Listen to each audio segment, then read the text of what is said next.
You see, I saw this coming when I made my candid advice that they ought to have invoked Section 13 sub 3, the powers to extend the tenure of their leaders in order to consolidate on their gains. Some of them thought otherwise. They have gone to Congress. What is happening all across the length and breadth of this country is a clear indication that APC is gradually drifting into the same spirit that drove them out of PDP and some other party, which is imposition. All the places where you have this crisis are places where there is interest between either the incumbent and some other individuals that want to, upset the incumbent. But places where the congresses, the world congresses were peaceful, are places where, for example, there were no interference.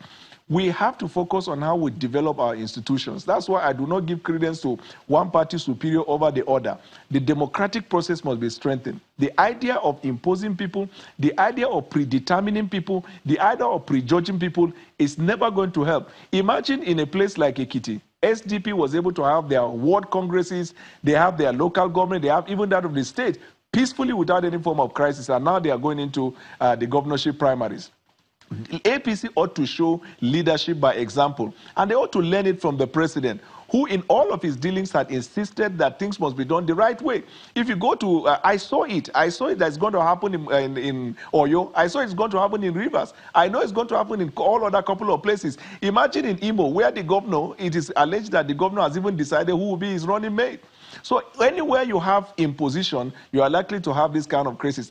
And I'm disappointed, to be honest with you, with the way and manner in which APC has managed the world congresses across the length and breadth of the country. Do you foresee a further, perhaps a bigger disaster, considering the fact that, look, Definitely. If you look at the layer and how the organs of the party are designed, the word, the local government, the state, and the national. So you have the perhaps what you think is the grassroots, where the smallest of the organ having this kind of problem.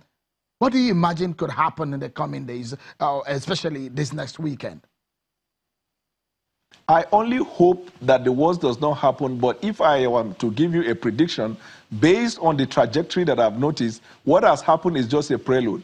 There are many more of that is going to happen. And what I've feared from the beginning is a situation where, after this crisis, the post-crisis dispute resolvers are unable to resolve this dispute. It's going to force the party members to approach the court. And once they start approaching court, they start getting injunction here and there. It's going to tie the hand of APC and keep them unprepared until the election.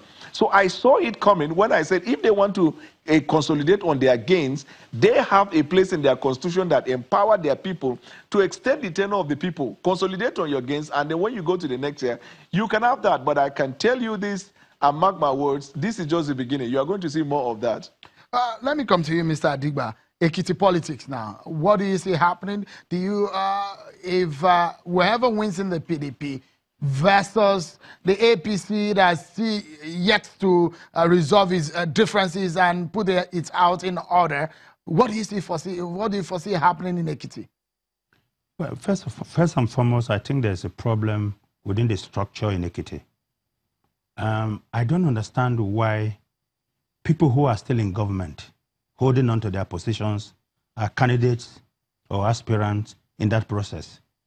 Take, for instance, the Minister of Solid Minerals, the President Advisor on Political Affairs, and then the Deputy Chairman West of the political party of APC. He has resigned. He has resigned from there. Yeah, but what is stopping Dr. Fayemi and Ojodo from resigning their position? I'm not certain whether the law wants them to resign but you see, on when they get a ticket or before they get a ticket. No. Look, this is key to resolving that issue. Because you see, if we don't have these two key guys in the race, the tension will be lower than what you have today.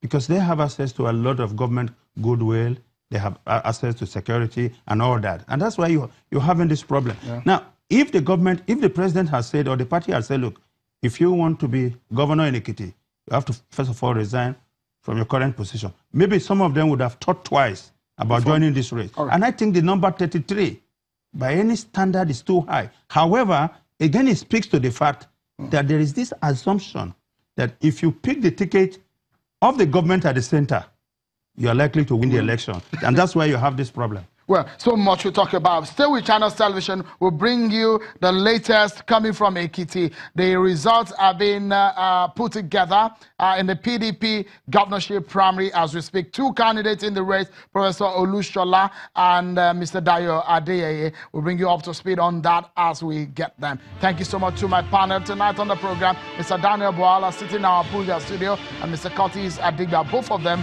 are lawyers and political analysts, friend of the house. Thank you so much, gentlemen, for your time on the program. And that's our show for tonight, everyone. Many thanks for being part of it.